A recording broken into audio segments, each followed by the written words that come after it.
we closer to this being resolved, or? I think you're closer just because of a timeline. So no, not really. Well, not so much because of the policies.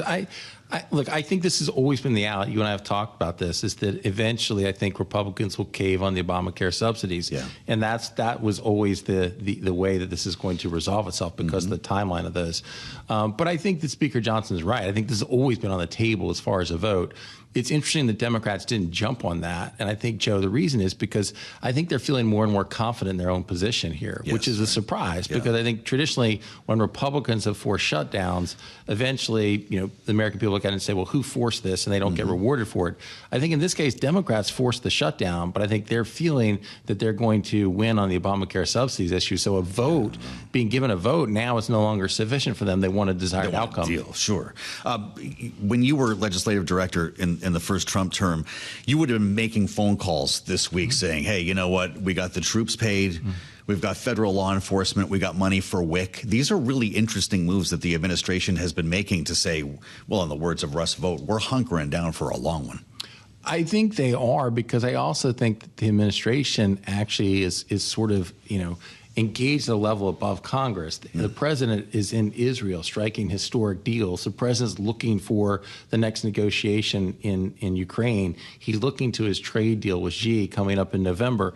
And so I think that they're at a whole different level, and they sort of like Congress is beneath them, so why get mired into that right now? So I think there isn't as much interest in the White House to engage, which I think also slows down a negotiation to resolve the shutdown. It does, right? I mean, you've got Mike Johnson saying this could be the longest ever. Is that where your head is? I'm not sure it's the longest ever, because I still think that the next sort of backstop on this, Joe, is November 1, when the announcements of the new insurance premiums go out. Right. And so I think that's going to be a pressure point. Do Republican governors start crying at that point? Yes, I think probably so. I mean, I think what's to go back, when we failed in our effort to repeal Obamacare, one of the most untold stories of that is it was really Republican governors, because so many of the Obamacare subsidies, they were getting Medicaid funding. They did not want that to stop. Wow. And they were calling legislators, asking them not to vote to repeal Obamacare. So wait, that's a really important story to recall. This could be happening again right now. Absolutely.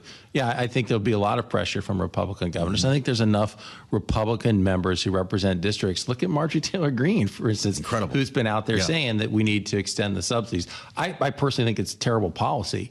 I think that the Democrats were really shrewd in basically winning over insurance companies by promising subsidies. Interesting. That, it started at 400% of the poverty level, Joe, and now we're above that to be providing subsidies. But I think politically, there's enough Republicans willing to go along with it that that's going to still be the outcome of this. With conditions, right? Republicans obviously have something on paper that's going to say an income cap of what, $200,000, a point of expiration. I mean, the idea was that at some point these would not be made permanent, although I know a lot of Democrats want it to be. There'll be a point of expiration, but that's what we have right now. That's when the next shutdown happens. That's what we have right now. Yes. There's a point of expiration during the COVID, and since that this was legislated to extend them for 2 years. And so I think that, the hardest thing to do is to end the government program, Joe. And so I think that even though you might have a temporary end date, it'll be hard to see that there'll be the political muscle to end it at that point, too. Democrats say Donald Trump made the 2017 tax cuts permanent. Why can't we make this permanent?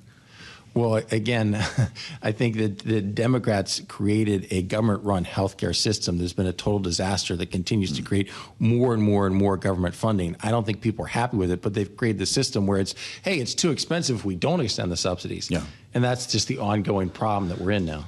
John Thune's doing more than promising Obamacare votes, and we've got just about a minute left here. He's going to have a vote on the NDAA potentially by the end of the day. What do you make of that strategy to see if we can get Democrats to come to the floor to vote for something? I think it's really smart, because either you're saying, hey, we want to continue with government funding or continue the business of the Senate, or we're in a shutdown. Right. And so I think it's smart for them to keep putting forward votes of that nature, whether or not it's funding DOD or now NDAA. I think those are smart moves. Does that shake a couple Democrats loose, maybe vote for a CR? I think it could shake them one or two loose on these individual bills. Got it. I think that the CR is not going to be solved until you get around November 1st, and you have, again, a push on the subsidies.